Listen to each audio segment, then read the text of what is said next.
Communities in the areas worst hit by Tropical Cyclone Yasa, particularly women and girls, are benefiting from services provided by women-friendly spaces. WFS is created as safe havens attached to and an extension of the subdivisional health system in Boa, Madhuwata and Dakondrove in the Northern Division, in response to the relief and recovery efforts for the communities who were severely affected by TC Yasa. The Ministry of Health and Medical Services and the Ministry of Women, Children and Poverty Alleviation, supported by the Government of Australia and UNFPA Pacific, created the WFS as a safe space where women, including young women and adolescent girls, can access a range of information, services, and commodities to support and maintain their dignity and well-being. One of the main humanitarian responses provided by the UNFPA globally is the establishment of women-friendly spaces, working with local partners where women and girls are intended primary beneficiaries. The women-friendly spaces will also ensure access to awareness-raising and sensitization sessions in affected communities, psychosocial support, and provide referrals for gender-based violence. At the beginning of this year, we looked after women-friendly space in Nakoravatu, based in the Dakondrove. That was after the cyclone Yasa. We were stationed there. Every pregnant woman deserves a safe delivery, even if she is living through a humanitarian crisis.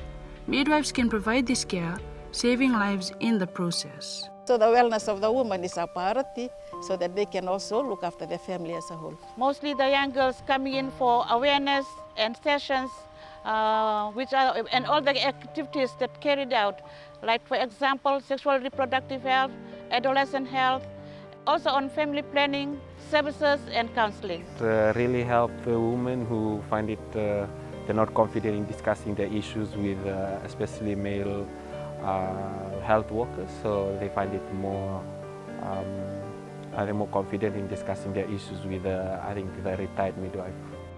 Midwives have also been critical to the health response, particularly the sexual and reproductive health and rights-related response supported by the United Nations Population Fund Pacific and its partners. Once police goes out to the community and do awareness, some will come up with some information or the reports, but some were reluctant to, because they are saying because of some of the relationship. But I'm thankful to this one of the women that when they go out, that is where people share some of the things they know because the policemen are not there. The most important lesson we learned was when tragedy strikes, the safe spaces that people have in their homes or in their community is as affected as your place of living, as the medical facilities, as the school facilities. Levels of violence also go up for women when a disaster strikes.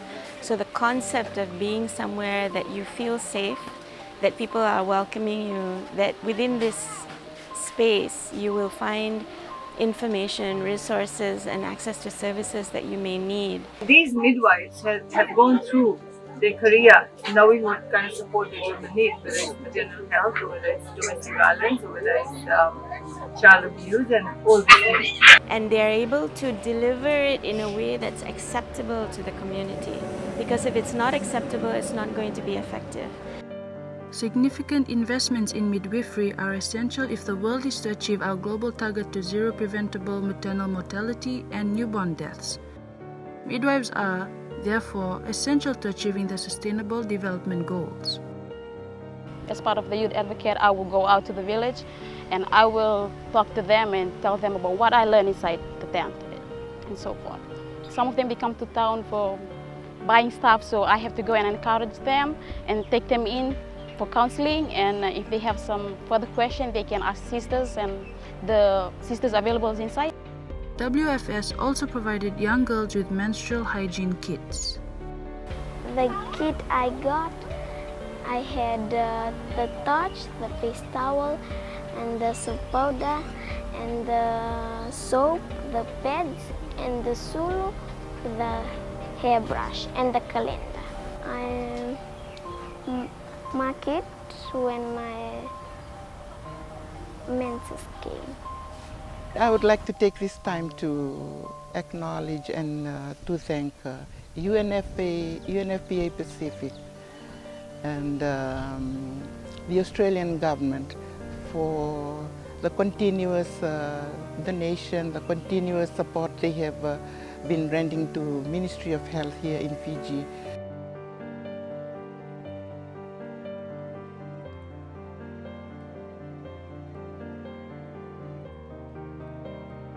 I think it's through them, UNFPA Pacific and Australian government. That's where I got the medal, because I got recognized when I'm with them. The work I did was recognized when I was with them. Deploying senior Fijian midwives remains at the heart of the humanitarian response strategy in the Pacific.